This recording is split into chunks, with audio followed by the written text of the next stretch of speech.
So hello guys, তোমরা কেমন আছো? আজকে কি হয়েছে জানলে তোমরা নিজেরাও অবাক হয়ে যাবে, তাই ভিডিওটা শেষ অবধি দেখো। সো সকাল সকাল বেরিয়ে গেলাম আমি শিয়ালদা স্টেশনের উদ্দেশ্যে।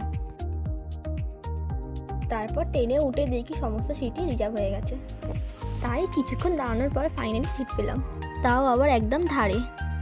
আমি কীরকম বসেছি সেটা আমিই জানি। তারপর ট্রেন থেকে নেমে সোজা আটা মারলাম কেএফসি খেতে।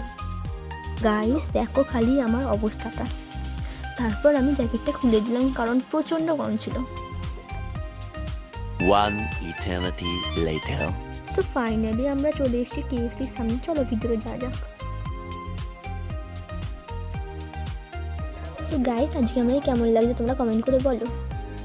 আমি সেরকম মুখে কিছুই ইউজ করি না, খালি সানস্ক্রিন, আইলাইনার, লিপস্টিক ইউজ করেছি।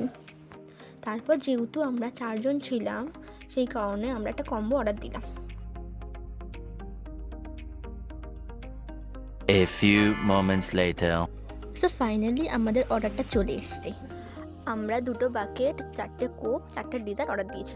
তাই আর না দেরি করে চলো খাওয়া যাক।